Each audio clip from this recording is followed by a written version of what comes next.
afternoon to come and meet with us and hear about everything and get some education and learn about our HR programs. I wanted to talk with you all about a couple of things that are happening. One of some of our really big news is that we started a respite program. So if your child or the child of someone you know is on either the CES waiver or SLS waiver, we can provide respite services for those waivers now. There are other agencies. SLS is for adults, right? So are you all seeing beyond children? So I'm going to just tell you that we don't want to lose our kids. So we just graduate them and they stay. Probably about 25% of our clients are over the age of 18. So if you have a child approaching that age, doesn't mean you're going to get kicked out of NTSOC because you're part of our family. And so even though we're pediatric focused, we're definitely keeping our kids, on. Does that not depend on which waiver you go with? It does depend on which waiver If you you go. go DD, you guys don't pay that. Right, I don't think we do, yeah, we don't do. Because there's no CNA services. Right, no CNA services on that. So, but we do outpatient therapy, so it may be, I'm not sure if that's available on that waiver or not, but we can still do that. And DD, I don't think has respite either, correct? Yeah, so. Or so, nursing, you can't get nursing. It's- right. They're just two different, Very- tell me what you need. Yeah, so if you know of somebody, and I really would like if you guys are connected on networks that, on the internet or anything like that, if you could please let people know that, because when we did our needs assessment, one of the biggest things people said is that we need respite, and there's no respite available. Even though there's companies, they don't have the workers to do it. So we're trying to recruit out of our CNA classes, so we sort of have an ongoing source to recruit from for the respite care. You don't have to be a CNA to be a respite worker. You do have to be 18 years old. So also if you have older kids that are interested in a job, and maybe they're going to college and they need a, weekend work or something like that, let them know to apply with us, and we would like to see what we can do to meet some of the needs in the community. The other, yes, sorry. MI waiver covered? The MI waiver? Yeah, MI waiver has 30 days respite. Would that be covered under? Well, it's possible, I'll have to look into that. We are covered, so we had to apply to be a PASA agency in order to do the CES and SLS waivers. So I don't know, there might be some different ones for that. We thought we'd start the program and then move on. If we can do more, we would do that. So the other thing is that we actually have our first 2 clients in Pueblo. So we kept hearing that there's a lot of need in Pueblo. We went down, we met with the ARC down there, and they said, yes, there is, and they would like people who don't fight over employees or children to come down there and work. So that's, we try not to be like that. But if you know of people in Pueblo who need CNA services, who potentially need respite, who would like to go through the CNA program, because we're going to have that going on down there as well. Right now we can just do the CNA home care down there.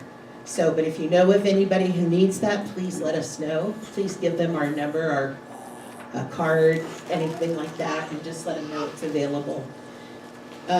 So I think that's all. Cindy's done a lot of work. As you guys see, this is our new website. She's going to talk about that. If I talk about it, I'm in trouble, so I'm going to let it go. I do want to thank all of you for all your hard work. I hope you enjoyed the cards we sent out to people. It's just a very small token of our appreciation for all that you all do. So thank you so much for that. And I'm going to let Cindy take over from there.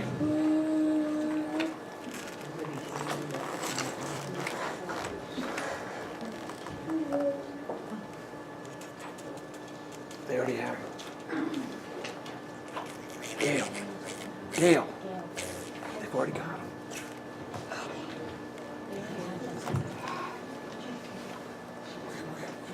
I'd like to say hi to everyone today, and to let you know that I've enjoyed my first 3.5, 4 months here.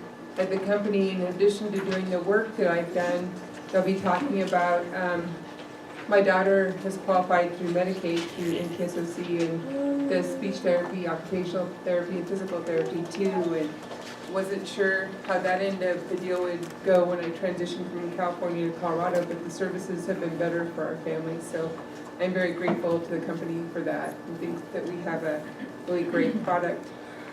As Lisa said, we launched our new website an early part of June. I hope you all have had a little bit of time to look at it.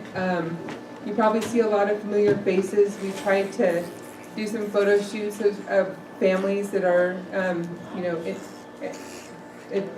have services through NTSOC. So let me know if you have any feedback about the website. We did hook it up to Google Analytics, so we would be able to sort of get more data of how people use the website.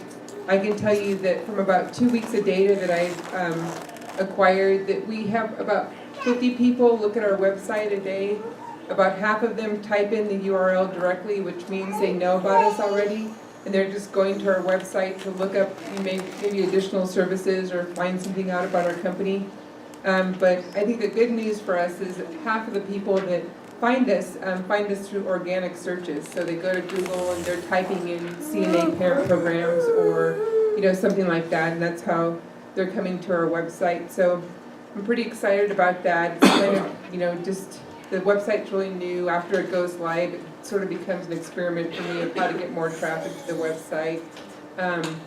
If you feel comfortable, I'd be happy to see you guys sharing it with your network too. I mean, that's great for us to get the extra exposure. And I'd like to say, last time I got up and talked to you guys, I was telling you how important you are to the company. Lisa and a bunch of people did a survey before I got here, asking everyone that's in NTSOC, how they heard about our company. And by far the biggest response was through friends and word of mouth. As a marketing professional, I looked at everything, and that was by far the biggest significant source of people coming to our company. And I have thought about it over the last couple months, and I've done a couple experiments too. Like, one thing we did is we placed an ad in the independent newspaper for our CNA programs, trying to get more people to come through our program through that, and it resulted in no one coming. So I actually wanted to double down our efforts on having you guys be ambassadors. You're out in the community all the time, and I tried to figure out ways to help you spread the word about NTSOC. Our population is a little bit tricky to reach. Some people are a little bit more isolated than in other communities. So what I wanted to invite you to do is, after we're done with this whole presentation, we have a table over here, and we have 3 things that we'd like to share with you. One of them is, I made these blank business cards. So this has all the information about NTSOC. It easily fit in your wallet. You can write your information on it. I mean, we made them because we knew that everyone wouldn't want like 250 cards. So. But if you had a couple of them that you could share with people, if you ever meet a family that might not know of our services, then we'd appreciate it. That'd be a great way for them to get back to us. Another thing that we recently did is I made this brochure. It's just a simple brochure with a quick introduction into our services. If you feel comfortable, take a couple of the brochures if you'd like, and if you ever want to pass the word to someone else, that I'd be happy for you to do that. And the last of the toolkit for you is we actually made some shirts with our new branding on it for you guys, and has some verbiage on the back too with a link to our website. So feel free to stop by the table afterward to pick those things up. I know in that survey that Lisa did before I came to the company, they're really trying to get at sort of a needs analysis of what people in the community are looking for. And one of the biggest things that came out of that is recreational activities for the kids. So I wanted to include the upcoming events. This is not an exhaustive list of, I hope, does everyone have this? It's not an exhaustive list, but it's of the events that I thought maybe you would want your children to attend or to know about. In addition to going over these events, I'd like to let you know that we sponsor many events in the community, and we're always looking at getting people to help us. Like a lot of times we have tents at events. If you're ever interested in volunteering to go to one of our tents to talk about our services, you're more than welcome to attend those. We sort of have the same faces at most of the events, and we would love to have some diversity. We recently started having some like physical therapists have been showing up. It'd be great to have some CNA parents too if you feel comfortable and ever have an interest in doing that. Even if you wanted to stop by one of our tents for a matter of like half hour or something, it would be appreciated. I think nothing beats hearing about our product more than someone actually receiving our product. So on July 14th, there's a Special Olympics event in Memorial Park. If you are interested in knowing more about that, I copied the information on the next page for what the actual event is. I wanted to tell you that we have a tent that will be at this event. So it is one of those things, if you are interested in being at one of our events, you're welcome to come to me and let me know that you'd like to go to that as well. On August 10th, I think you guys I hope you've all heard of this, but we have our zoo night. When I first got here, everyone made it perfectly clear to me that this is like golden to our families, that people love going to this, and they made sure that I got the word out early, so as you guys are making your summer plans, you can make sure to go to that. So if you've not RSVP'd for this already, I really invite you to secure your place in it, and I think that it's going to be a really fun night, and I'm really looking forward to having my first zoo night. On August 18th, the Down syndrome has a buddy walk. There is a registration fee to be involved in that, and I've included that on the front page of this listing. You can go to their website to actually register if you'd like to register for that walk. We are also sponsoring Fishing Has No Boundaries. I have a listing of that for you all to see here. They've moved the location of this event this year. In the past, it's been at 11 Mile, and this year it's going to be at Lake Pueblo. And they are limiting it to 50 kids going out on boats this year. So if you're interested in having your child attend this event, I think they also shift the time of year, so it's in September. I think they used to have it a little bit earlier on in the year. So please register for this event if you'd like your child to go to this event. This is also a new thing about this event this year is they are inviting sponsors to have tents there. So we will have an NTSOC tent there.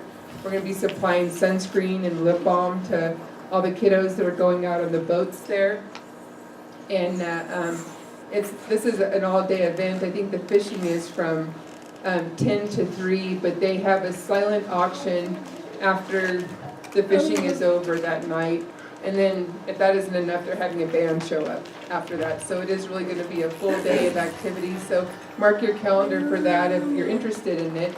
And also, if there are any boaters in this room, they are looking for some people to volunteer to take some kids out on the boat to do that. So if you're interested in that, you can either contact me and let me know, or this Cheryl, whose number is on your sheet of paper I gave you. So then the other activities I just put down for you to note is we are going to be doing trick-or-treating for Halloween this year. We still plan on having a visit from Santa Claus near Christmas. So there will be more events, and I'll let you guys all know what those are, but wanted to make sure you marked your calendars for those fun activities. So that's all that I have for today. Is there any questions or anything I can answer if anyone may have? All right, well, I thank you for your time.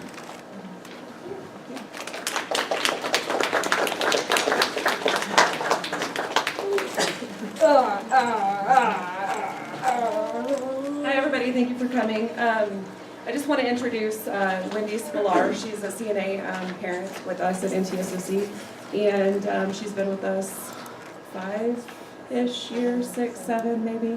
I started the company actually working with Wendy and her daughter, so she's going to present functional fitness for strong caregivers along with Clint Jordan, so I'll let them take over. And if you have any questions for me, I do have to leave prior to the end of the meeting today, so please email or call me.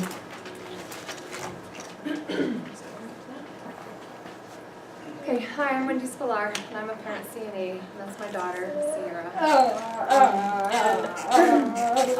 also a CrossFit coach and a personal trainer, and the owner of the gym I work at is in the back. His name's Clint. So right or left? Wendy, could you speak into the mic? I think people would hear you. I know.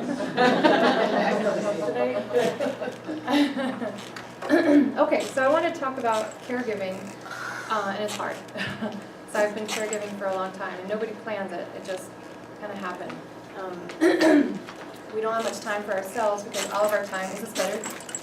All of our time is devoted to our children, like specialists, pediatric visits, PT, OT. We have speech, there's cardiology, neurology, and all of you might be familiar with some kind of procedures like that. So we might ignore our back pain that we have, or our leg pain, or our elbow pain, or something. I'll see about that next year, or the year after, and then it gets worse, and then it affects our lives. And we have to do it for a really long time. So she's 12, and there's going to be no end. So we have to get ourselves stronger. We got to make ourselves stronger, physically and mentally. I'm coming at you as a parent CNA. I know there are CNAs that are CNAs to non-relatives, and that's about the same. We caregive. It's hard work. We may just be on shift for 4, 6, 8 hours, whatever's allotted to us, but we know it's day in and day out. I mean, it's 24/7, unless she's at school, and then it's 24/7 after that. And it becomes depression. I suffered from some major depression. I had twins. We didn't know she was special needs till she wasn't reaching her milestones like her other twin was, and went through 2 years of no sleep, afraid to go out because she's loud. She threw up over everybody all the time, and so it was a confidence slammer. So depression, you're stressed out. Let's see, outlook on life.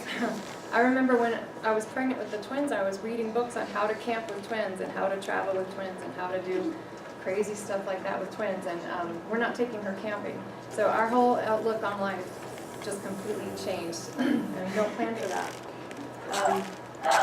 But exercise has proven to help me in my confidence going out in public. She's loud, and Jennifer's working with her to keep her quiet, but you feed her through her stomach, or people stare, you kind of deal with that. And exercise has kind of been my therapy.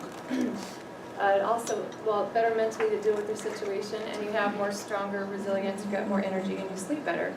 And exercise has been proven to do this. So, as a mom, generally, we want to keep our kids at home, not in institutions. That's the goal, is to try and not put her in an institution. I want to take care of her. And in order to do that, we're going to have to strengthen ourselves, because she's only going to get heavier. And this is with mobile kids too. You're going to have to chase kids that like to run out in front of cars, or like to go off with someone they don't know, and they just, but you have to run after them. Diaper changes. Let's see. So back pain, we listed here, back pain strikes. A regimen of core exercises is prescribed, coupled with medications, physical therapy, and other treatments if necessary. But functional fitness has been proven to prevent a lot of PT and medications. If we can strengthen our back and our joints, we can save time, save money, and be stronger for the future.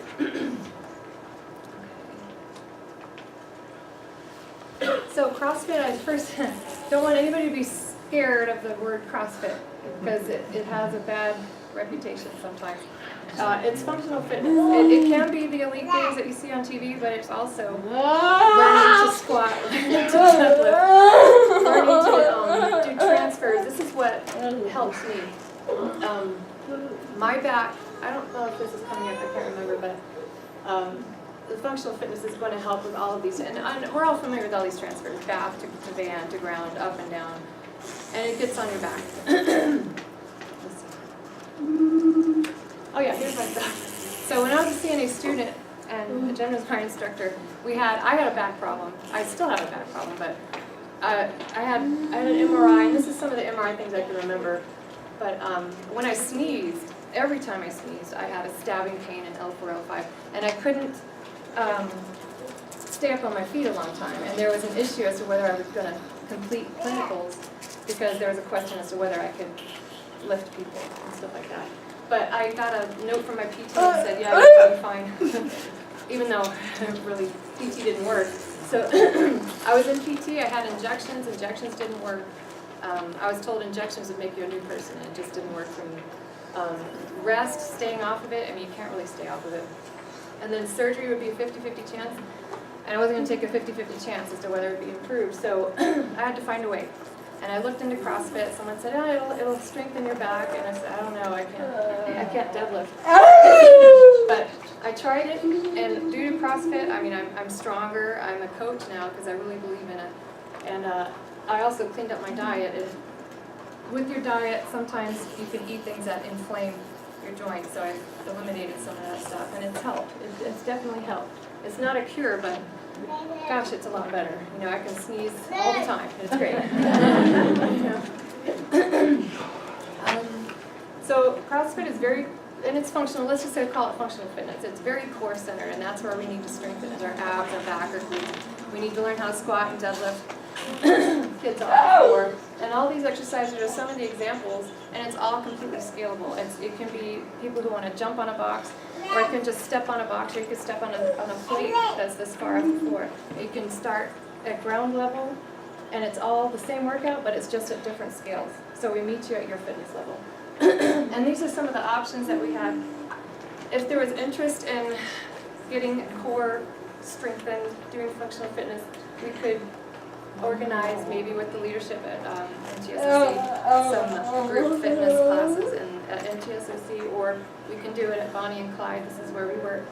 And we're programmed by certified trainers. We have one-on-one. We can do small groups and large groups up to about 20. Nutrition to help you with your diet.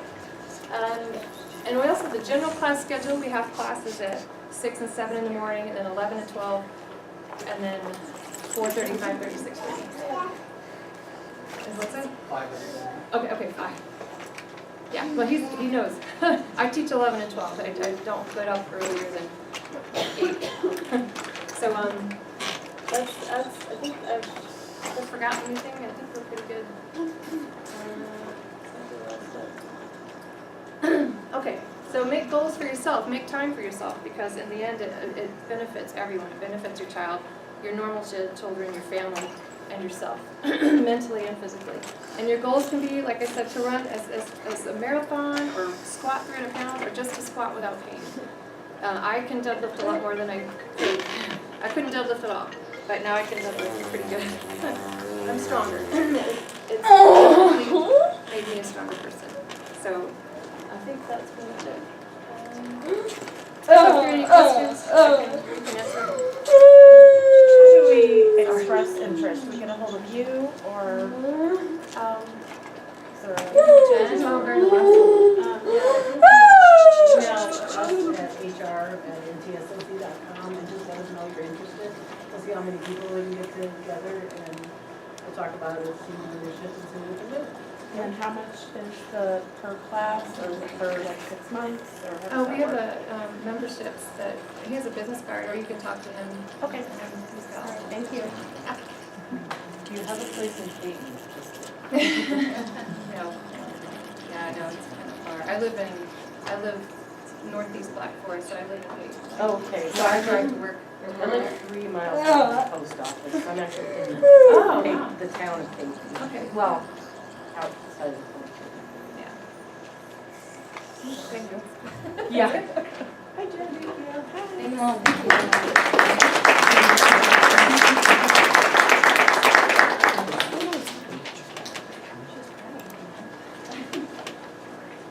Okay, thanks Wendy, we really appreciate you coming and talking to everyone. And thanks for the people at Bonnie and Clyde, CrossFit Bonnie and Clyde. And like I said, just give us an email at hr@ntsoc.com and just let us know you're interested. And we'll kind of talk about it and see what we can do. Okay? And I just wanted to mention, we have a new receptionist because Gail moved on to help Cindy in the marketing department. So when you call in, there'll be another new voice on the end of the phone, and that is Nancy Malters. And she was here this morning, but now she's watching the phone, so she's not here right now, but when you hear that new voice, that would be Nancy. And then another thing we're going to do is, your June CEU is on defensive driving. And because everyone's remote, everyone's driving their clients around, we just thought it'd be a good idea to do, to brush up on defensive driving. So Rich is going to start a video, and then afterwards I have a little 5-question quiz, and it's in the Laura, packet. we need a couple. And then we'll go over the answers when we're all done with that, okay?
You're running a few minutes late on your way to an important meeting or job site or a delivery, service call, or scheduled pickup. To make matters worse, this guy's in front of you. Come on. You decide to take matters into your own hands. And that's when it hits you. Driving is not a game. 10 seconds. That's about how much time this driver would have saved if only he'd been able to pass that slower car. 10 seconds. He took a chance and he lost. Was it worth it? Obviously not. So why do we sometimes take risks when we drive? Maybe we're influenced by too many video games, TV shows, and movies. Maybe we forget that competitive, risky behavior does not belong in the real world of everyday driving. Each of us likes to think we're a good driver. After all, we've been driving since we were 16, so there's nothing new to learn, right? Well, if you're driving a company vehicle, your company wants you to understand what's on the line. It's your life and the lives of the co-workers in your vehicle. It's your company's vehicle and materials or cargo. And it's your company's reputation, especially if the name is right there for the whole world to see.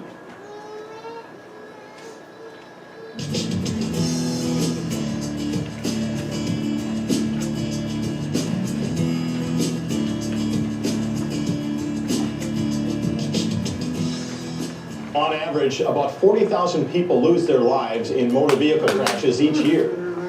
In fact, it may surprise you that vehicle crashes are the #1 cause of on-the-job fatalities.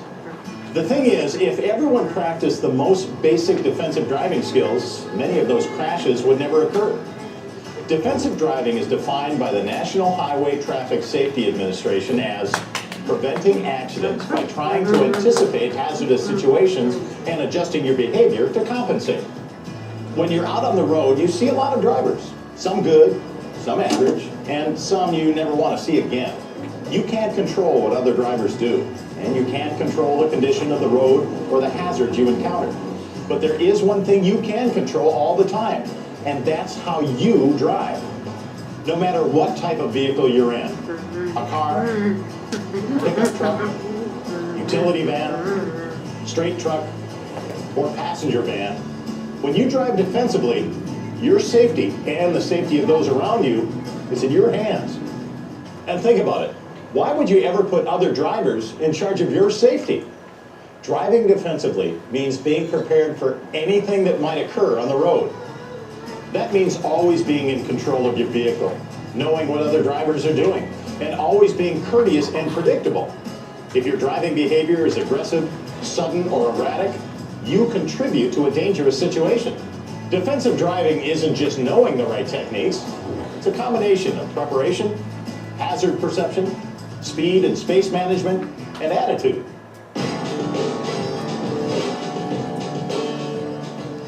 The preparation for defensive driving begins before you hit the road. A good trip plan and pre-trip vehicle inspection improve your ability to handle whatever hazards you might face on the road.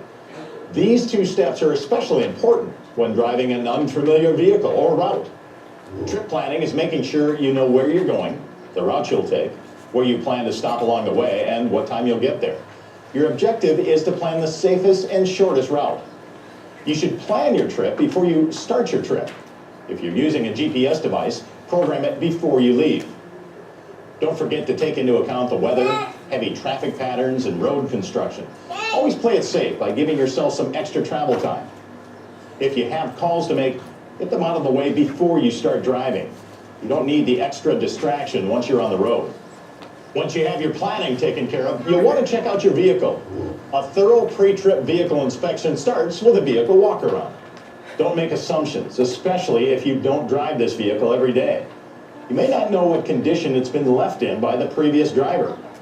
Check the tires. Are they properly inflated? Do they have adequate tread? Also, make sure there are no cuts or gouges in the sidewalls. Check the lights and reflectors. Do the low and high beams both work? Do the turn signal lights work? How about the brake lights? And the flashers. Defensive driving requires good vision, so make sure your windows and mirrors are clean and your windshield wipers are in good working condition. In the winter, clear all snow and ice from the windows, not just a small opening. Inside the vehicle, adjust the seat to a comfortable position. Your feet should easily reach and operate the pedals. If the vehicle has a clutch, you'll need to be able to press it all the way to the floor.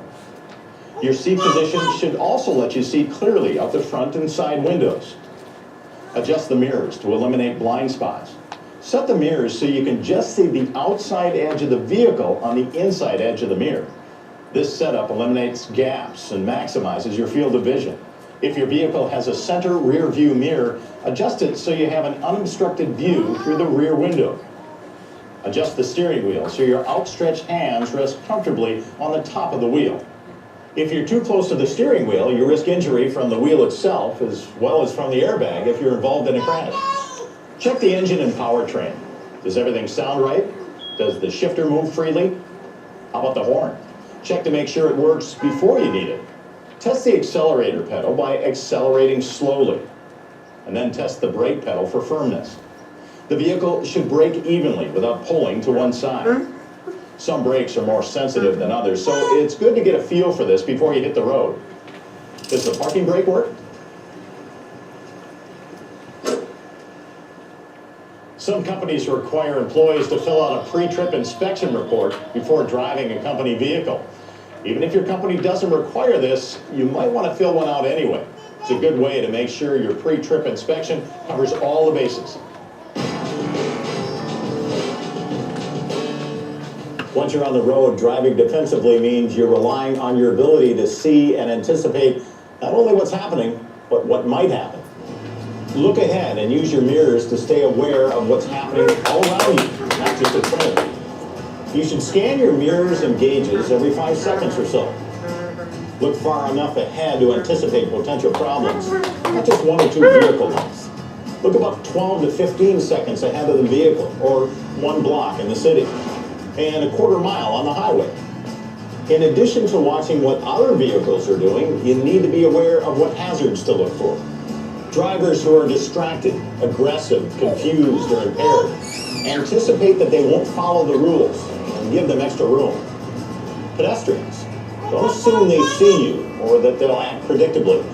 They may be unfamiliar with the street they're on or just not paying attention. Road debris, it's more than just a nuisance. According to a AAA study, road debris causes at least 25,000 wrecks and up to 90 deaths a year in the United States and Canada. Animals. From small to large, animals cause thousands of crashes and injuries every year. Construction zones. Slow down, obey warning signs, and be especially alert for workers. And crash scenes. Crashes are often followed by secondary crashes caused by rubberneckers who let themselves become distracted by the original crash, or by drivers who are not aware that traffic ahead of them is slowing.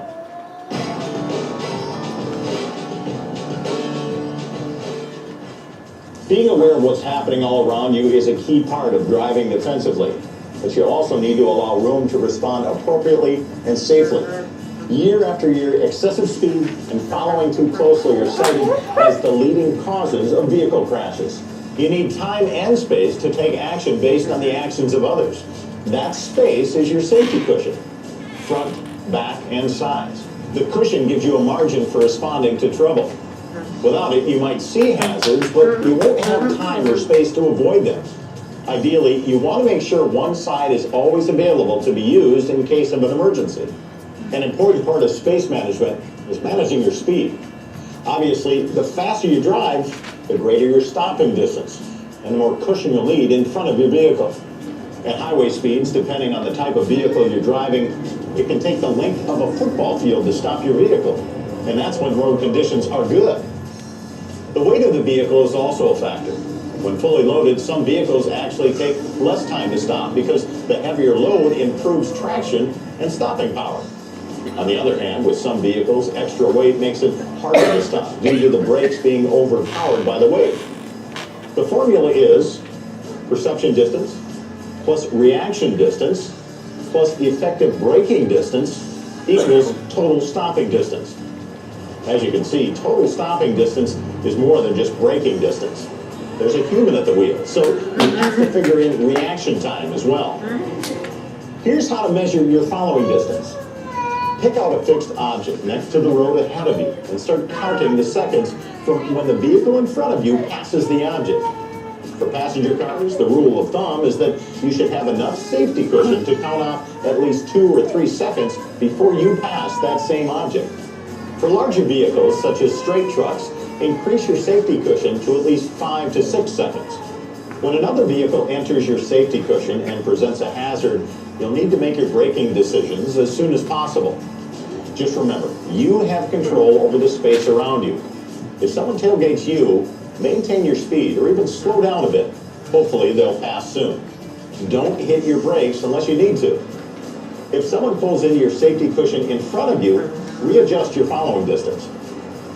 Getting upset or speeding up to close the gap won't get you to your destination any sooner. In fact, you might not get there at all. Preparation, hazard perception, and speed and space management are 3 pillars of defensive driving.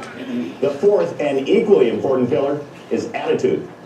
When you get behind the wheel, your attitude about driving and fellow drivers can be just as important as your driving skills. Think about it for a moment.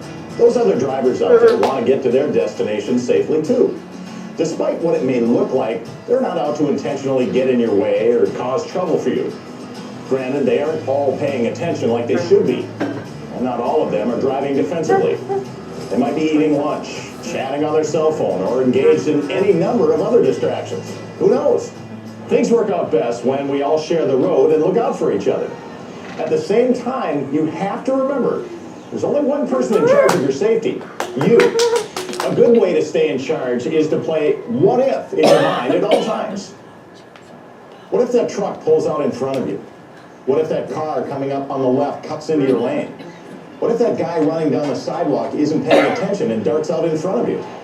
And when the what ifs happen, what do? How do you react? Always consider the worst move the other driver or pedestrian may make, and then plan for that. Do you have an escape route? Is there room to maneuver? Is there enough space behind you to stop in time without getting rear-ended? If you're constantly scanning and you have a safety cushion, these situations should be easy for you to handle. If not, you could end up in a bad situation.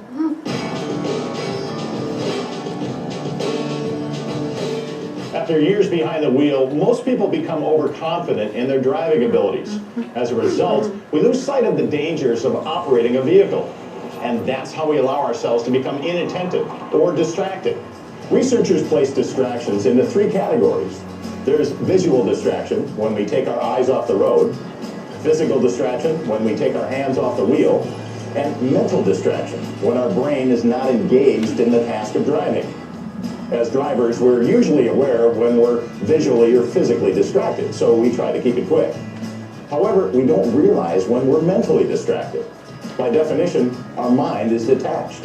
According to a study released by the National Highway Traffic Safety Administration, 80% of crashes and 65% of near crashes involve some form of driver distraction. And the distraction occurred within 3 seconds before the vehicle crashed. The principal actions that cause distracted driving and lead to vehicle crashes are reaching for an object inside the vehicle, looking at an object or an event outside the vehicle, reading, applying makeup, and of course, cell phone use. Did you notice that the study listed cell phone use and not just texting? Texting while driving is considered worse than drunk driving and is one of the deadliest distractions because it involves all 3 types of distractions: visual, physical, and mental. Even though most states have banned texting while driving, studies have shown that any use of a cell phone while driving is a distraction, even hands-free phone calls. That's because talking on the phone is a mental distraction. It's like trying to watch a television show and talk to someone at the same time. We may think we can multitask, but our brains have to focus on one activity or the other. To avoid distraction, stay focused on your driving. Make and finish your phone calls before you start driving. If your phone rings while you're driving, let voicemail pick up the call. If you absolutely must answer your phone, put the call on hold, pull over to a safe location, and park before continuing the conversation.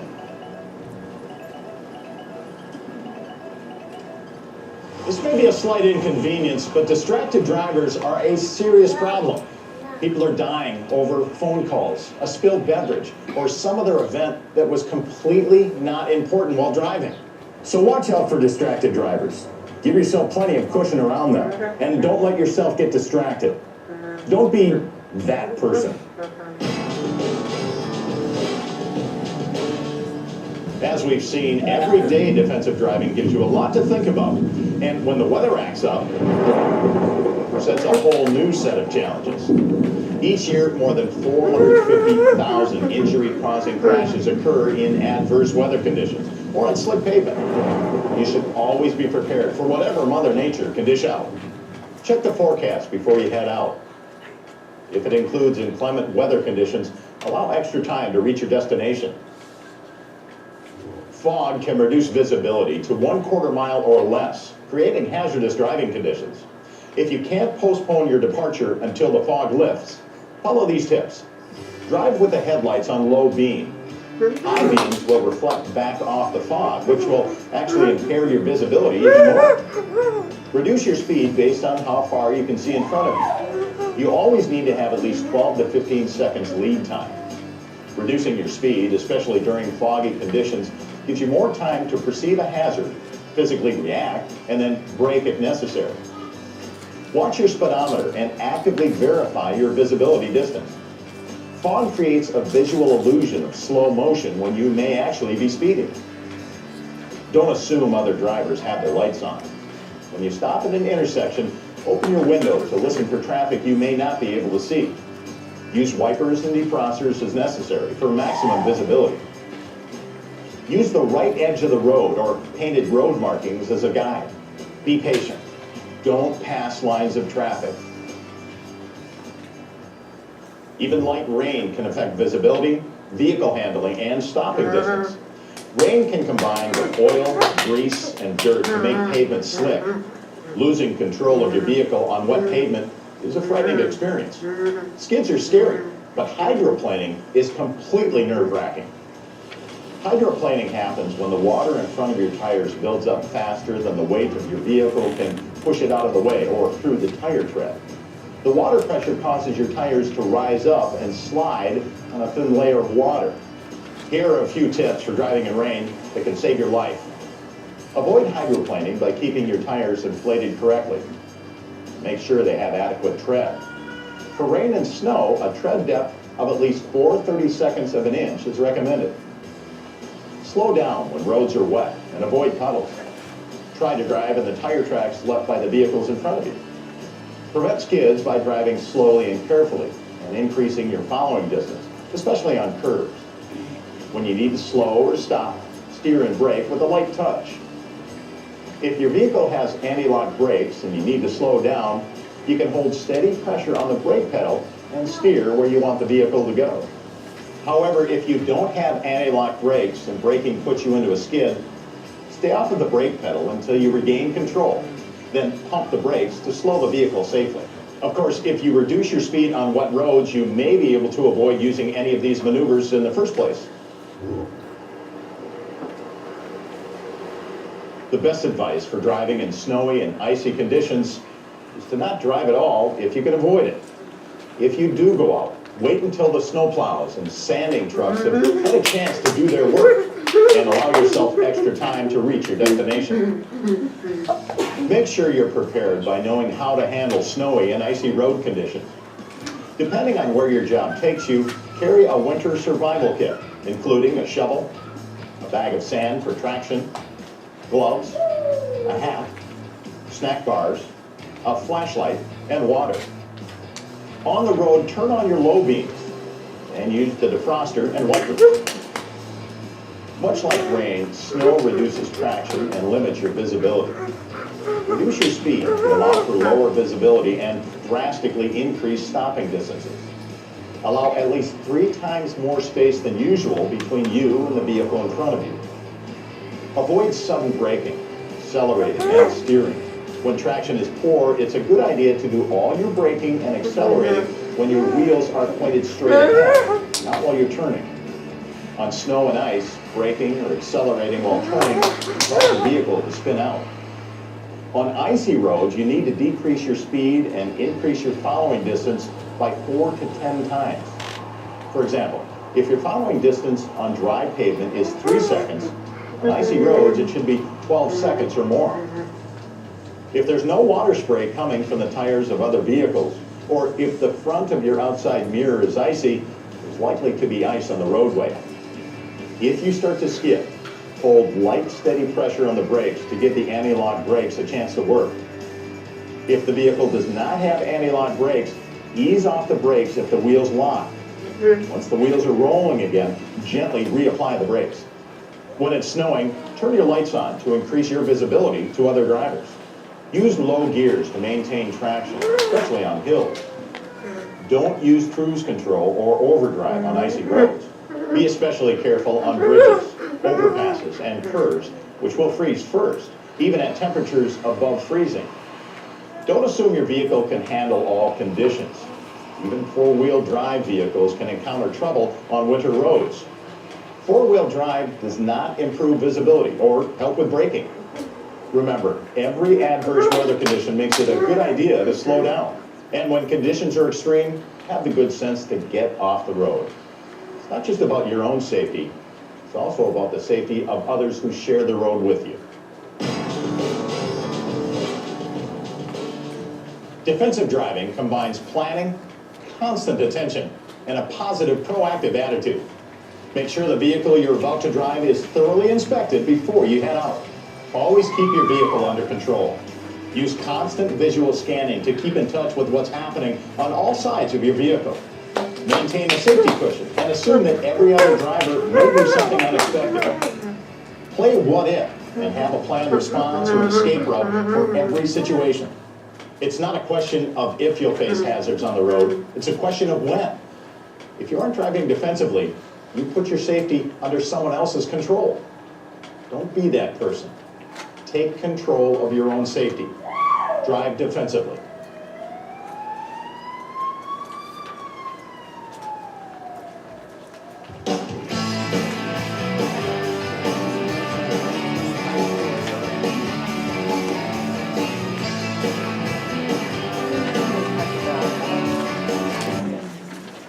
Okay, and keep right except to pass, right? I drive from Pueblo West back and forth every day, so people that ride in the left lane at 60, it's hard to deal with. Just be safe. Okay, if everybody has their quiz, we'll kind of go over that together. And then when you're all finished, make sure you put your name at the top, and then we'll pass them all to the right, and Laura will pick them up for us. Okay, the first one is driving defensively means, if somebody just wants to raise their hand or shout it out. D. D, all of the above. Number 2, on average, how many people die in motor vehicle crashes each year? 40,000. C, 40,000. Which of the following would not be considered a major type of driving distraction? B, auditory distraction. If you feel ice forming on the front of your outside mirror, C. it may also be forming on the road. C. Which of the following is considered a triple threat distraction? A, texting and driving. Okay, just make sure your name is on it, tear that paper off and send that over to the right. And that'll be your June CEUs, and we are still doing in the nose. The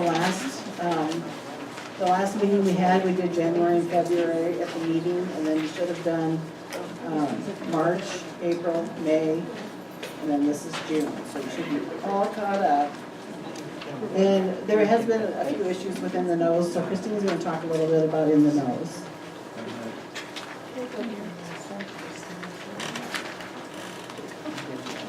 Good afternoon, everyone.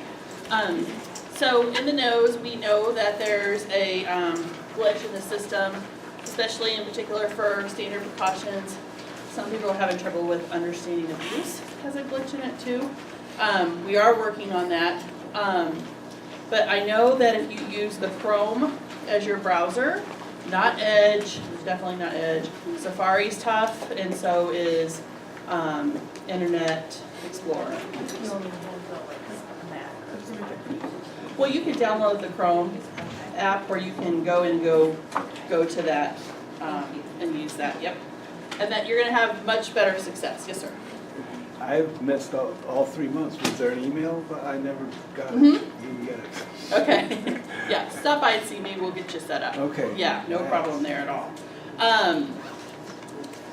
If you're still running into trouble and you've used the Chrome, there's this little piece of paper over there, and there's a 919 number that you can call, and they're gonna go in, wipe your system, or not your system, but you're in the nose, upload them again, and that has helped a lot of the people as well.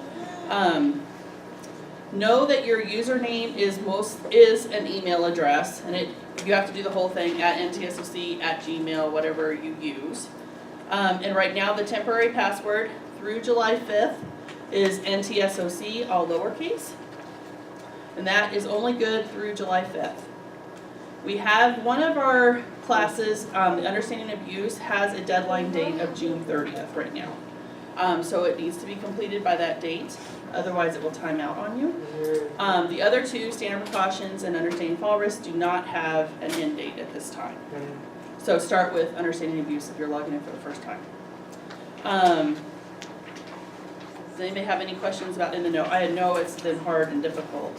Yes, ma'am. I have a question about I think it was the first quarter meeting, was there a training, and if you didn't get that meeting training, how do you make that? For the January, February ones? Yeah, that was. Okay, so shoot me an email. I'll send you the link and the education so you can fill that out. And then just drop it off, snap a picture of it, email it back. And then we'll get you taken care of, no problem there. Also, there's a certificate that you need to print out. I know it gives you like a 3-line thing that says you've completed it or whatever. That's fine. Send me a picture of that, send it to cnanotes.com or at ntsoc.com. I'll print off your certificate. I'll make sure you get credit for it, just as long as we are communicating. I do not get an email that says Susie Smith completed her education today. So I don't know you did. So to get credit for it, I need you to send me something, email, something, smoke signal or something. You send to what email? To my email, christine.shannon@ntsoc, or CNA notes works as well. So. Can you Any repeat other- the number for? Yep, you wanna I'll give it to you, 919-355-5607. On the sheet too. And it's on that little sheet. There's They- no more back here. Oh, there's no more, okay. They're in North Carolina, so they open at 8 o'clock. So you can start bugging them at 6 a.m. our time.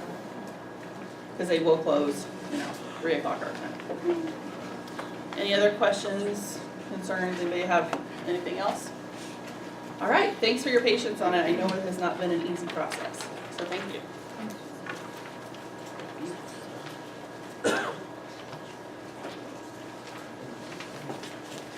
So something else we're gonna go over is called the EAP program that we have available, and it's available to all employees and dependents free of cost. If everybody wants to turn to their packet to this page, it says E&I up top, Paychecks and Balance Works. This is a little brochure that can help you as well for it, because there is an app that you can download on your phone or a link on the website. On the second page, down in this box, shows you how to get logged online, because there is a company ID that you will need, and it's in that box. So an EAP program is 100% confidential. Whatever you guys talk about through the program does not go back to NTSOC at all. So we don't know who contacts them. There's no name or anything associated that comes back to us. It's for you guys to utilize at any time you feel that you want to hopefully better balance your work responsibilities with your busy family lives. So we're going to show this video that goes into detail of exactly what programs or offerings it has through the program.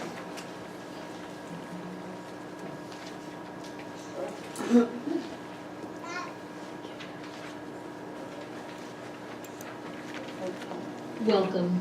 This presentation is being provided to tell you a little about the Balance Works Enhanced Employee Assistance Program, provided to you by Paychecks HR Solutions in conjunction with E&I.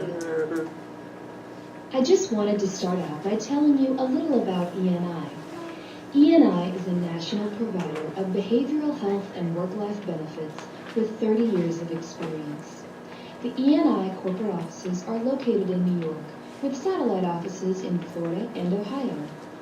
E&I provides enhanced EAP and work-life services for clients in all 50 states, with over 2 million individual lives covered.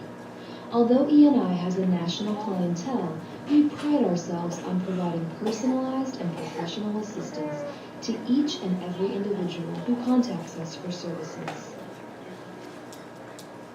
Balance Works is the name of the enhanced EAP and work-life service provided by E&I and is included at no additional cost as part of the employee benefits package. The benefits and services that I will be describing in this presentation are available to employees and family members. At E&I, we realize that everyone at some point may experience personal situations and concerns that affect their personal well-being and often affect their performance at work. When you or your family members face these personal challenges, you can contact E&I for professional assistance to get some intervention to help get you back on track. Because E&I is staffed by competent professionals 24 hours a day, 7 days a week, you will always receive live service from the staff at E&I, whether it's 2 p.m. in the afternoon or 2 a.m. in the morning. Balance Works is available to employees and eligible family members.